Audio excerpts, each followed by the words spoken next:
Lorenzo hampir gila. Dia kembali menelpon Dewi.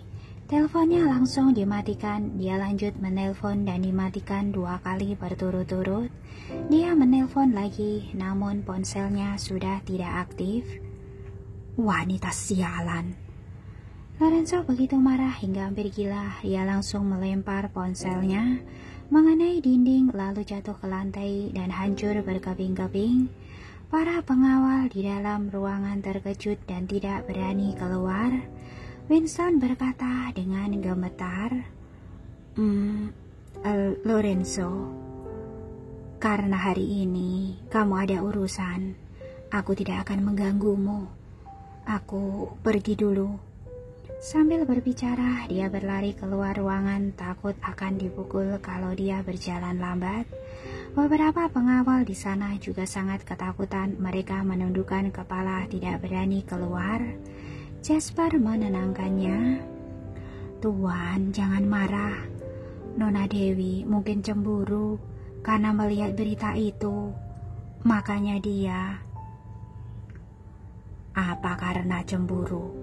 Lalu bisa menghina dan memerintahkanku? Tanya Lorenzo dengan geram. Karena cemburu, lalu mematikan telepon dariku. Juga berani menghinaku. Jasper menunduk, tidak berani berbicara. Namun dia berkata dalam hati dengan lemah, bukan aku yang memaki dan menutup telepon Tuan. Kenapa malah memarahiku? Kalau bisa, coba maki Nona Dewi. Selain itu, jelas-jelas dia yang tidak mengangkat teleponku duluan, tidak membalas pesanku. Lorenzo berteriak marah. Dia punya waktu untuk menghubungi kawannya itu, tapi tidak punya waktu untuk menghubungiku. Sebaliknya, dia malah menghinaku. Benar, dia menyuruh Kelly untuk mengawasi Dewi, melaporkan setiap gerakannya dan setiap perkataannya. Setiap hari berhubungan dengan siapa saja, semuanya dilaporkan. Jadi Lorenzo tahu kalau Dewi baru saja menelpon Brandon. Setelah itu baru menelponnya, hatinya terbakar amarah. Benar, Tuan, tenanglah. Jasper membujuknya dengan pelan. Ini sepertinya salah paham. Mungkin Nona Dewi hanya apa? Apanya yang hanya? Lorenzo sama sekali tidak mendengarkan perkataannya. Dia meraung. Dia yang tidak bisa melupakan kawannya itu. Dia sengaja mencari alasan untuk berpisah denganku. Mendengar perkataan ini, Lorenzo bertambah emosi. Iya, dia pasti mau berpisah denganku. Tidak salah lagi. Dia menggetakkan giginya. Kalau ingin kabur, tidak semudah itu. Kamu segera perintahkan semua orang. Suruh orang-orang untuk mengawasinya baik-baik. Jangan biarkan dia pergi kemanapun. Besok aku akan pergi ke kota Punakan. Aku ingin lihat, apa dia ingin mati? Lorenzo begitu marah hingga membalikkan meja. Baik, aku akan segera menyampaikan perintah Anda. Jasper buru-buru mengambil kesempatan untuk keluar dengan alasan mau menelpon. Lorenzo masih marah di dalam ruang kerjanya, seakan-akan melarang orang asing masuk ke dalam. Orang-orang di luar sangat terkejut dan ketakutan, tidak berani mendekat. Jasper menghubungi Sony, menanyakan keadaan di sana. Sony berkata dengan cemas, Nona Dewi benar-benar marah. Dia melempar tablet dan ponselnya dari lantai atas ke bawah. Semuanya jatuh ke dalam kolam. Aku sedang menyuruh orang untuk mengambilnya. Kelihatannya mereka sama-sama sedang di puncak emosi sekarang. Siapapun juga, tidak akan ada yang mau mengalah. Tidak ada cara lain. Kita semua berhati-hati saja. Jasper sangat tidak percaya. Kak Jasper, sebenarnya ada apa? Kenapa mereka bertengkar? Tanya Sony tidak mengerti. Beberapa hari lalu, sebelum berpisah, mereka masih romantis. Kenapa tiba-tiba? Nona Dewi pasti sudah melihat beritanya. Jadi dia memaki Tuan. Tuan juga salah paham padanya. jadi mereka bertengkar. Jasper menjelaskan, kita tidak bisa ikut campur pada masalah ini. Yang harus kamu lakukan sekarang hanyalah menjaga Nona Dewi baik-baik, memastikan keamanannya, jangan biarkan Nona kabur. Baik-baik, Sony mengangguk berturut-turut. Tuan barusan bilang, besok mau berangkat ke kota Bunaken. Tidak tahu benar atau tidak. Lagi pula masih banyak urusan yang harus diurus di sini. Seharusnya beberapa hari ini Tuan tidak bisa pergi. Tapi mungkin saja karena marah, dia bersikeras untuk pergi. Intinya kamu harus mengawasi Nona Dewi dengan baik. Jangan sampai terjadi masalah. Aku hubungi Jeff dulu. Lihat bagaimana kondisinya di sana. Baik, mengerti. Dewi dipenuhi dengan amarah. Dia masih ingin melempar barang, tapi melihat semuanya adalah benda mahal, dia menaruhnya kembali. Tenang, tenang. Dewi berjalan mondar-mandir di dalam ruangan, memaksakan dirinya sendiri untuk tenang. Jangan marah. Marah berarti menggunakan kesalahan orang lain untuk menghukum diri sendiri. Tapi foto Lorenzo dan Juliana yang begitu intim berulang kali muncul di dalam pikirannya. Semakin dipikirkan, semakin membuatnya marah. Dia sangat ingin terbang ke sana dan menghajar Lorenzo hingga menjadi sebuah serpian. Nona Dewi, tenanglah. Kelly membujuknya dengan hati-hati. Ini pasti ada kesalahpahaman. Terlebih lagi, Tuan begitu menyukai Anda. Perasaannya tidak akan berubah. Kamu jangan membelanya. Sekarang kenyataannya ada di depan mata. Dewi berkata dengan kesal. Bahkan barusan aku menanyainya di telepon. Dia tidak membantahnya, malah marah padaku. Itu Kelly tidak berani berbicara. Bagaimanapun juga dia tidak berani menghina tuannya. Terlebih lagi dia juga tidak mengerti tentang masalah percintaan. Nona Dewi, jangan marah. Beberapa hal lagi. Nona Dewi, jangan marah. Beberapa hari lagi Tuan akan datang. Kalau ada masalah, kalian cukup bicarakan dengan jelas. Sony juga membujuknya. Untuk apa dia datang? Begitu Dewi mendengarnya, dia tambah geram. Memamerkan hubungan percintaannya antara dirinya dengan Juliana. Atau untuk bertengkar denganku. Mau bilang kalau aku menutup teleponnya. Itu Sony tidak dapat membalasnya. Sudahlah, kalian semua keluarlah. Dewi tidak ingin melampiaskan kemarahannya pada mereka. Aku ingin sendirian. Baik, Kelly berlari takut dimarahi. Nona Dewi, tenangkan diri Anda. Aku percaya Tuan bukan orang seperti itu. Aku tanyakan kondisi di sana dulu, lalu kembali memberitahu Anda. Sony masih sangat mengkhawatirkan Dewi. Selesai bicara, dia langsung menanyakan kondisi di sana. Dewi minum beberapa botol air berturut-turut, masih belum bisa menenangkan dirinya. Dia berbaring di atas sofa. Di dalam hati ia mengutuk Lorenzo dengan geram. Saat ini dia sangat ingin berpisah dengan Lorenzo, tidak mau memiliki hubungan apapun lagi. Memikirkan hal ini, ia segera membereskan barangnya, bersiap pergi. Tapi begitu membuka pintu, dua orang pengawal yang menjaga di depan melihatnya. Mereka buru-buru menunduk dengan hormat. Nona Dewi. Dewi ingin pergi, tapi kedua orang itu segera mengikutinya dari belakang. Kemanapun dia pergi, mereka tetap mengikutinya. Dia berjalan lebih cepat, mereka juga berjalan lebih cepat. Seperti sebuah bayangan yang mengikuti di belakang. Mereka tidak pernah meninggalkannya satu langkah pun. Tapi di saat dia ingin keluar dari gerbang villa, kedua pengawal itu segera mencegatnya. Pengawal di pintu juga mencegatnya dari belakang. Nona Dewi, maaf, Tuan memerintahkan sebelum Tuan datang, Anda tidak boleh meninggalkan villa. Kenapa? Tanya Dewi sambil mengerutkan alis. Di luar sangat berbahaya. Tuan juga melakukannya demi keamanan Anda.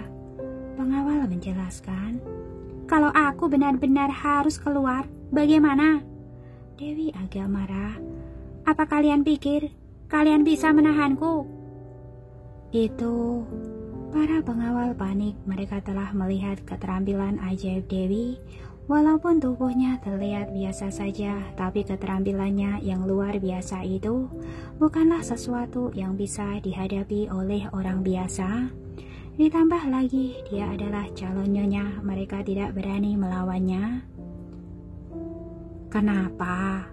Saat itu juga Sony buru-buru menghampiri. Para pengawal bergegas melaporkan keadaan padanya. Begitu Sony mendengarnya, dia segera membujuk, Nona Dewi, saat ini Anda benar-benar tidak boleh keluar. Kalau terjadi sesuatu bagaimana?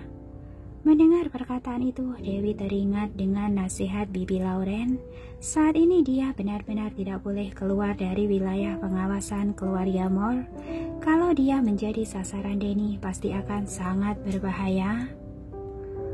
Walaupun hatinya tidak nyaman, tapi mengingat masalah keamanan, Dewi pun tetap berkompromi. Dia berkata dengan kesal, "Ya sudah, aku tidak mau mempersulit kalian." Kemudian dia berbalik. Begitu kembali ke kamar, Sony memberikan ponsel baru, berkata dengan pelan, "Aku sudah memasangkan kartu SIM Nona. Tenangkanlah diri. Aku sudah menanyakannya pada kawan-kawan yang lain. Rumor-rumor itu sepertinya sengaja dibuat oleh keluarga Henderson. Tuan juga marah. Nona percayalah padanya. Aku telah bersamanya selama bertahun-tahun. Aku memahaminya. Tuan tidak akan berselingkuh." Melihat tampang jujur Sony, amarah Dewi perlahan-lahan mereda. Ia menoleh dan berpikir perkataan Sony benar juga. Lorenzo itu sifatnya buruk dan keras, satu hubungan saja sulit berhasil. Bagaimana bisa menjalin hubungan dengan dua orang di saat yang bersamaan? Apa benar ada kesalahpahaman? Tapi dia memberikan pusat galaksi pada Juliana, jadi seharusnya itu benar. Memikirkan hal ini, hati Dewi menjadi sangat tidak nyaman. Sekarang bukan saatnya untuk marah, dia harus menunggu Jeff membawa guru datang. Setelah operasinya berhasil, barulah dibicarakan lagi. Dewi kembali berbaring di atas kasur dengan tenang. Meskipun ponselnya sudah dipasang kartu SIM, tapi dia masih belum menyalakannya. Dewi berpikir kalau menyalakan ponselnya sekarang, apa Lorenzo akan menelponnya? Pria itu biasanya tidak banyak bicara, sebaliknya saat bertengkar, dia malah jadi sangat hebat, tidak membiarkannya berbicara sepatah kata pun. Dewi meletakkan ponselnya, tidak menyalakannya. Tapi setelah dipikir-pikir lagi, kalau seperti ini, Bibi Lauren tidak akan bisa menghubunginya, takutnya malah membuat Bibi Lauren khawatir. Akhirnya Dewi kembali menyalakan ponselnya. Dia masih berpikir setelah menyalakan ponselnya, kalau Lorenzo menelponnya, dia akan memblokir nomornya. Dengan begini dia tidak akan bisa bertengkar dengannya. Tapi setelah 1 jam, 2 jam berlalu, Lorenzo tidak menelponnya, juga tidak ada pesan apapun. Sebaliknya malah datang telepon dari Bibi Lauren. Dewi buru-buru mengangkatnya. "Bibi Lauren, kamu tidak apa-apa kan? Masih di dalam villa keluarga Moore kan?" Bibi Lauren menanyainya dengan cemas. "Masih." Dewi tertawa pahit. "Bibi sudah tahu Brandon menghubungiku." Si bodoh itu memang harus dipukul. Bibi Lauren berkata dengan marah. "Aku sudah bilang padanya untuk tidak memberitahumu dulu, tapi dia tidak mau dengar, malah langsung memberitahumu." "Dewi, kalau kamu benar-benar menyukai Lorenzo, ingin bersama dengannya, kamu harus mempersiapkan hati. Kelak rumor semacam itu akan ada banyak. Meskipun dia tidak mempermasalahkannya, tapi tetap akan ada banyak wanita yang ingin membuat rumor dengannya. Kamu harus tahu, ini adalah kesempatan. Tapi karena kamu mau tetap bersamanya, Kamu harus berlatih untuk menguatkan hati, harus saling percaya. Jangan marah karena hal yang tidak ada buktinya. Aku baru mengerti sekarang, kenapa awalnya Bibi tidak mau aku bersama dengannya. Dewi sedikit tersentuh. Bibi Lauren sangat berpengalaman, banyak hal yang sudah ia ketahui lebih awal. Dewi, kamu sangat pintar, tapi bagaimanapun juga, pengalaman hidupmu masih dangkal. Bibi Lauren berkata dengan tulus dan sepenuh hati, masalah ini, aku dan Paman Joshua akan membantumu mengurusnya. Yang harus kamu lakukan sekarang adalah menjalani pengobatan dengan tenang. Jangan sampai rencana ini berantakan karena seseorang atau suatu masalah. Mengerti? Mengerti? Dewi mengangguk. Terima kasih Bibi Lauren. Dan juga terima kasih Paman Joshua. Dari kecil Dewi tidak memiliki orang tua, walaupun ada guru yang membesarkannya, mengajarinya ilmu, tapi mengenai perasaan, mengenai kehidupan, dia tetap tidak terlalu mengerti. Meskipun dia pintar dan kemampuannya sangat tinggi, namun dia masih muda. Perjalanan hidupnya baru saja dimulai, ada banyak hal yang belum pernah ia alami, jadi masih kurang berpengalaman. Untungnya ada Bibi Lauren dan Paman Joshua yang mengawal hidupnya, sehingga ia bisa sampai pada hari ini. Bodoh, kita ini keluarga. Untuk apa berterima kasih? Kamu harus mengingat perkataan Bibi. Sekarang jangan pedulikan apapun. Lakukanlah operasi itu. Nanti baru kita bicarakan lagi. Mengerti?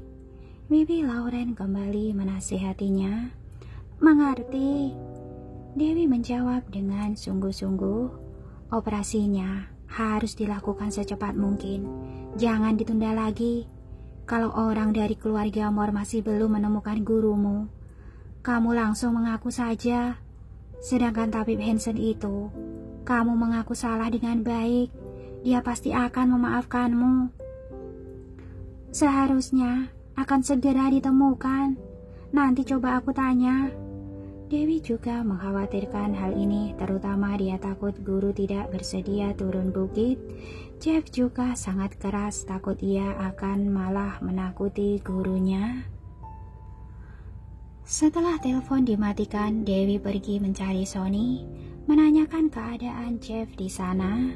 Sonny baru saja ingin melaporkan padanya Jeff sudah menemukan tabib Hansen. Hanya saja tabib Hansen tidak mau turun bukit. Sekarang Jeff sedang memikirkan cara untuk membujuknya.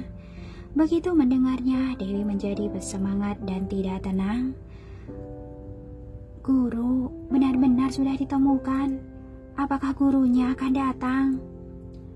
Apa Jeff akan membocorkan dan mengungkapkan identitasnya secara tidak sengaja?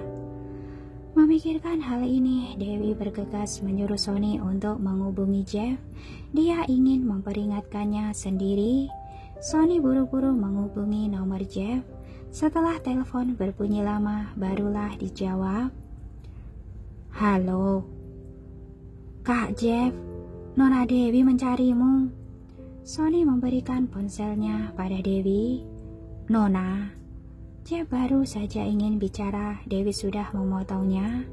Apa di sebelahmu ada orang? Aku ada di rumah tabib Hansen, kata Jeff.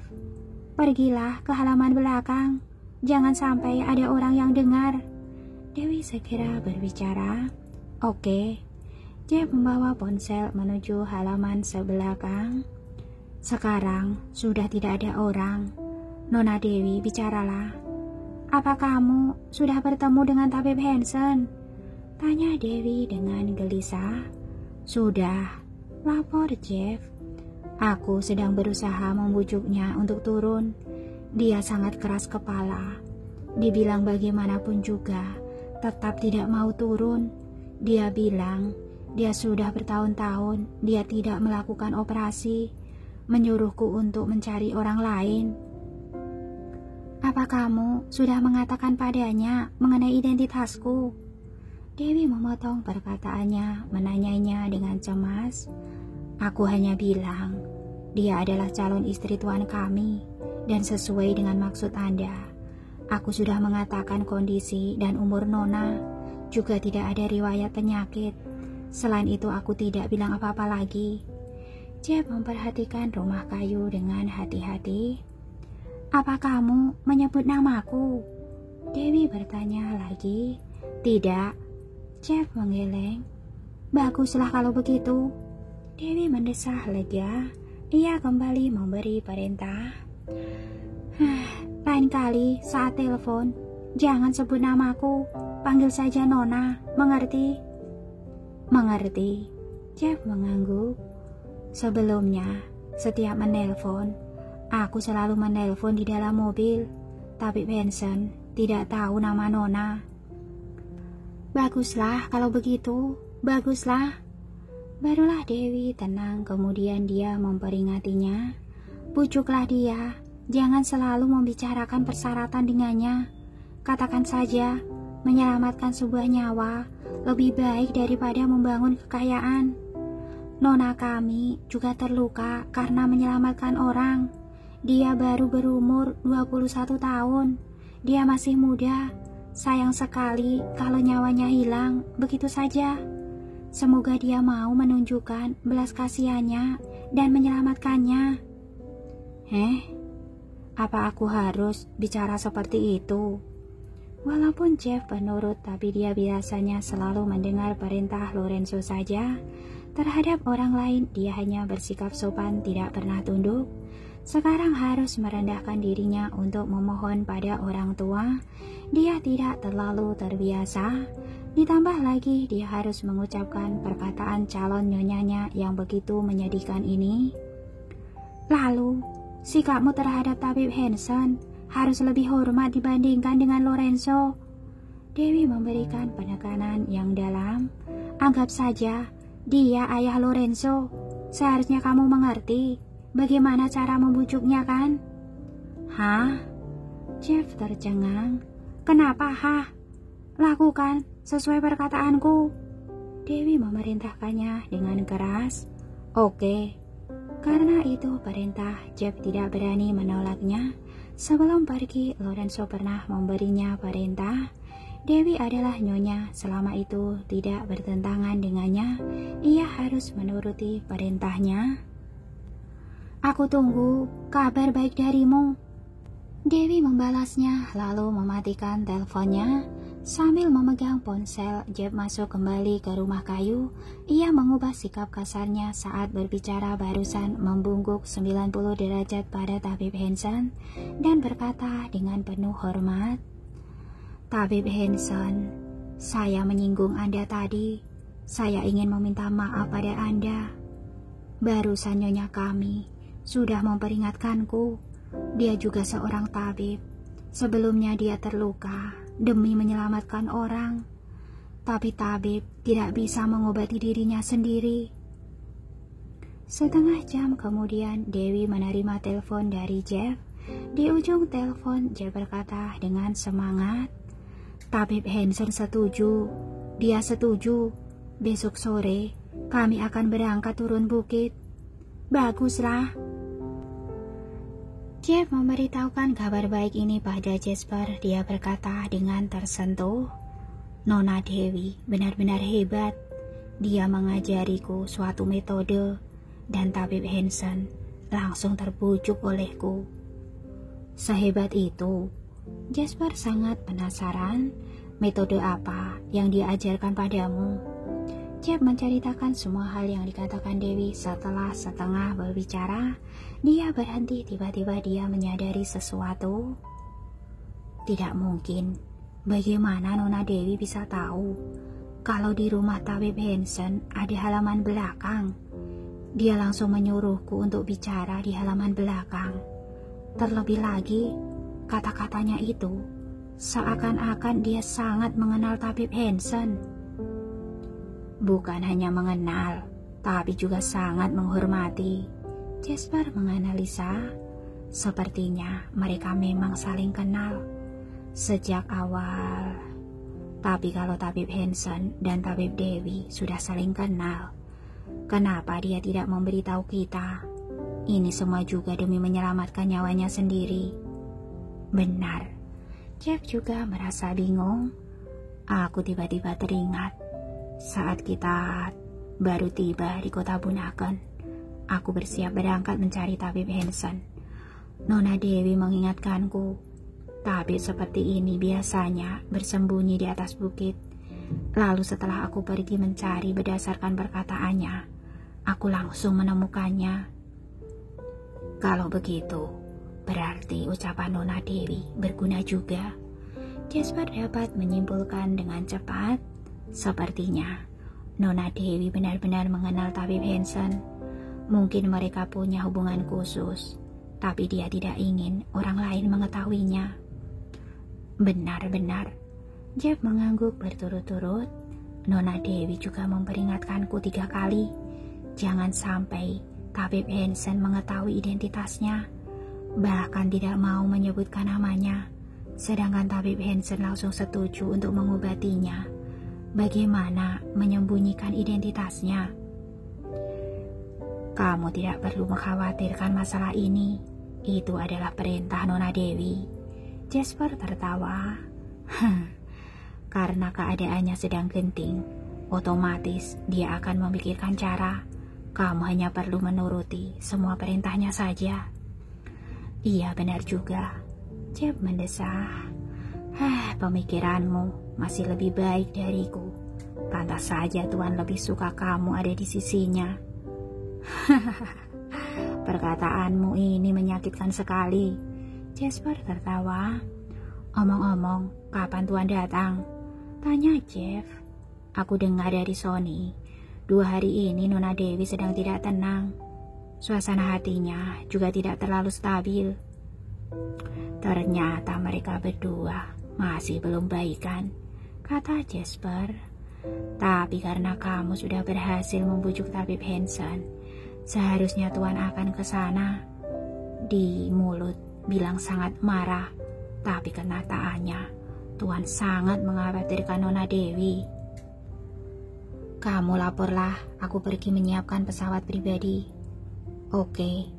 Jasper menutup telepon dan pergi mencari Lorenzo, melaporkan kabar barusan padanya secara detail. Setelah Lorenzo mendengarnya, ia segera memberi perintah, siapkan pesawat pribadi. Kita segera pergi ke kota Bunaken. Sekarang, Jasper buru-buru mengingatkan, apa Anda lupa kalau sore ini Pak Presiden akan datang memeriksa kantor? 3 keluarga besar dan Tuan Semi sudah di sana dan bersiap dari pagi. Aku lupa. Lorenzo melirik jam tangannya. Sekarang masih pukul 9:30 pagi. Hari ini dia mengurus beberapa urusan bisnis di rumahnya, tidak buru-buru ke kantor. Sore nanti, rapat jam berapa? Jam 3, kata Jasper. Kemungkinan akan selesai jam 4 lewat. Dari kantor menuju bandara kira-kira butuh waktu 40 menit. Bagaimana kalau siapkan pesawat pribadi di jam 7.30? Kalau begitu, masih harus menunggu 7 jam lagi. Lorenzo mengerutkan alis. Saat Ivan datang memeriksa terakhir kali, Anda tidak datang, sehingga memicu serangkaian masalah. Kali ini Pak Presiden yang datang, Anda harus hadir. Jasper mengingatkannya dengan serius. Jeff juga butuh waktu beberapa jam untuk membawa Tabib Hansen ke kota Bunaken. Operasi di rumah sakit juga butuh waktu untuk persiapan. Seharusnya kita masih keburu. Baiklah, persingkatlah waktunya sebisa mungkin. Perintah Lorenzo. Minta Jeff persiapkan dengan baik di sana. Tunggu aku datang, baru melakukan operasi. Baik. Jasper bergegas memberitahu Jeff juga menyiapkan penerbangan malam.